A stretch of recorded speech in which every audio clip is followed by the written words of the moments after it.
Today I'm going to spend a little time training up the tomatoes. So let's go around and clip some suckers and tie some vines. My last video I went in some detail how I trained this one up. You can see my goal here is to get one strong vine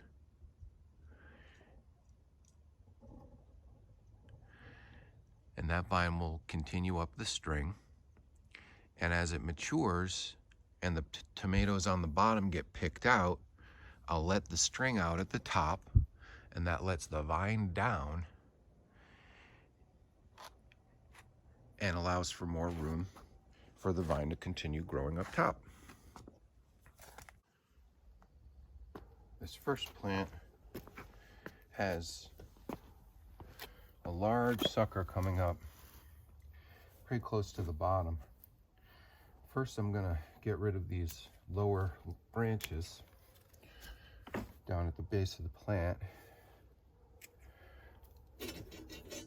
That reduces chance for water splashing onto the leaves and infecting them. You want to really avoid the fungal infection if you haven't heard me say that before. And this plant has a real strong main vine. And what I like to do first is take out the small suckers that I know for sure are going to go. And that lets me see what is remaining that I want to take out. You can see a nice straight sucker, but right at the leading vine of the plant. And that will just be a competing vine, and there'll be two running next to each other. And over time, that may be a little hard to manage as the plant gets bigger. So it does have this one, though, that's running kind of next to it here, and another behind.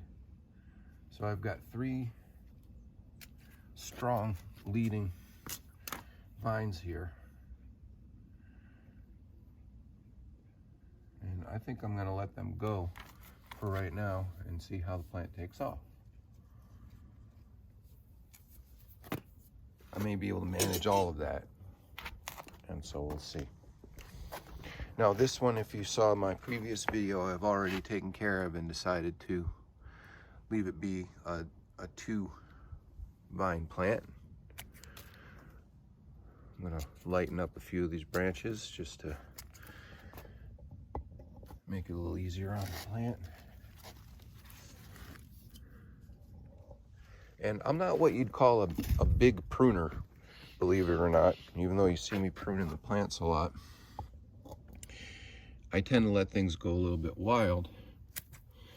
But with tomatoes, you know, they are just such a continually growing plant that you can really whack them down quite a bit. Like this one here has got, when they're nicely spaced and straight and create a symmetrical plant, I tend to let them go a little bit. I'm going to leave some suckers on this plant and let it be a little bushier. So we'll see how they go. As I work my way down the line here, this plant definitely has some growth that needs to come off. That we'll see will make a big difference for the plant health overall. So it's got a sucker down here near the base. And you can see the way that vine is growing, it will change the shape of the plant overall. The rest of the plant is going up nice and straight.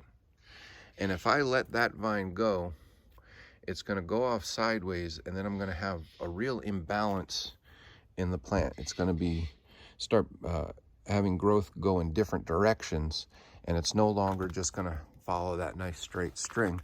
I've got one going off to the right, and I've got an even bigger sucker going off to the left. And it's got fruit right next to it. So, and then I've got multiple other ones coming off of the center stalk here. So this plant will really benefit from tidying it up. I'm going to lose that structure that it would have taken, but trust me, this would just be a wild plant with all of these branches going in different directions. It will just turn into a real crazy plant, and it wouldn't fit in the space that it's allotted for. Those branches would go in different directions, and each would be, you know, several feet long. With an indeterminate variety like this, it'll just keep going and going.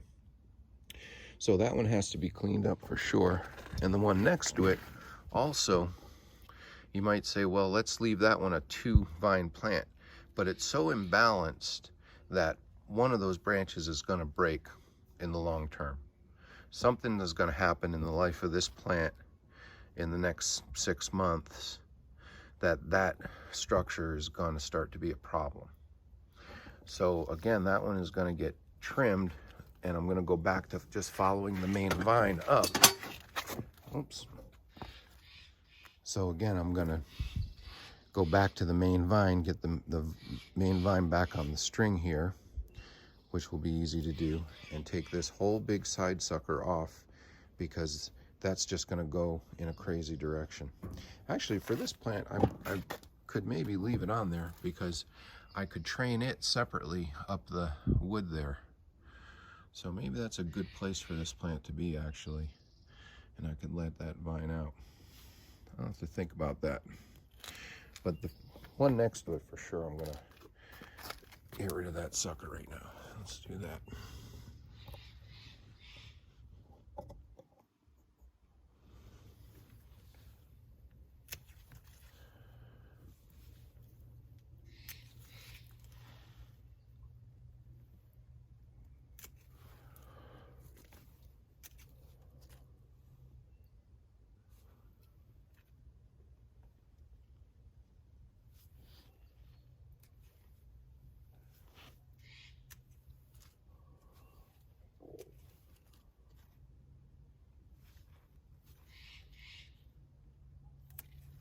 Another sucker right in the main part of the vine here. I'm lightening that plant up quite a bit. Get it away from its neighbor here too. And that'll make that a much straighter plant. Now what to do with that big side sucker? I kind of feel that these plants will do well as 2-vine, and so I'm gonna leave the big growth that I'm finding like that. I've got so many of them that are consistently splitting off like that I'm gonna let them go like that. And these early girls bush pretty well. So I'll leave it with a little bit of bushiness happening there, not too much. And if that vine becomes a problem in the future, I'll cut it off at that time, because I do want to stay focused on that main vine going right up. You can see the top of it right there. Very nice, very nice, healthy plant. And by lightening it up like that, I give it a little bit more breathing room, better air circulation, a little lighter weight. It's not all weighed down on the vine. And that plant will just take off growing some new shoots now. Now I get to these Roma tomatoes, and they're really quite beautiful plants. And they are definitely bushier, and I'm going to let them go a little bushier. I'm taking off like a lower sucker like that that's way at the bottom of the vine. I'm going to take that off, clean up the bottom of the plant.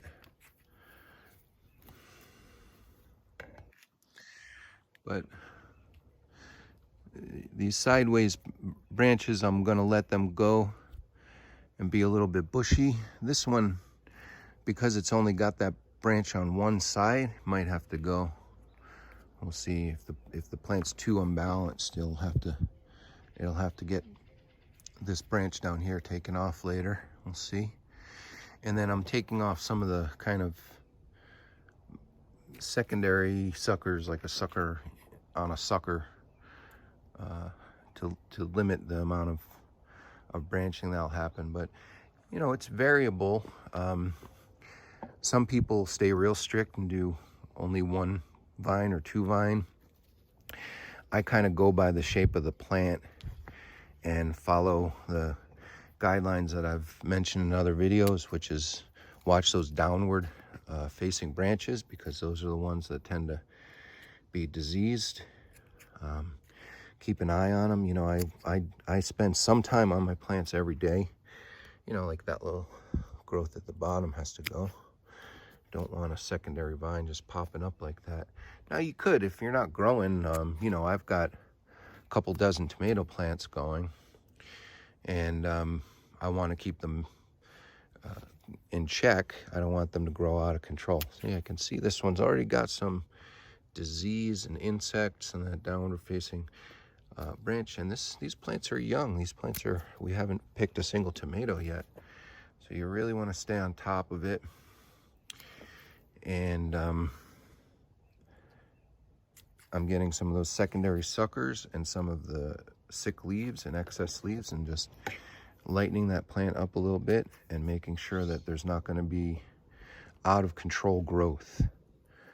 And if you've never grown tomatoes, you may wonder, oh, why do you have to be so careful pruning them like this? And you'll see, they really do grow out of control. I mean, look, I've got new life here, new suckers all over the place that weren't here a couple of days ago. And the plant will really grow out of control.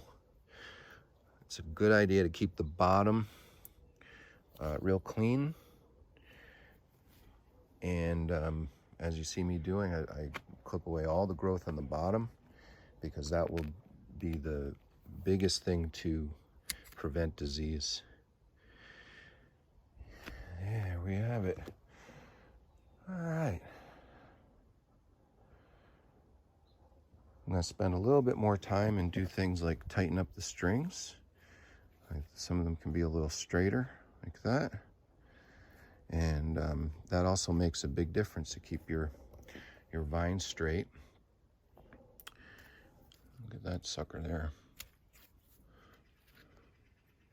What you can do also, if you saw my last video, is let those suckers grow a little longer and then cut them and transplant them. So that's how you keep tomatoes growing perpetually. I've got tomatoes that are growing off of babies from last year, and they're still going now inside. These were all from seedlings, but I'll continue growing a few of these after the summer is done. We'll keep some suckers from these plants and keep growing them inside, and grow them all winter long.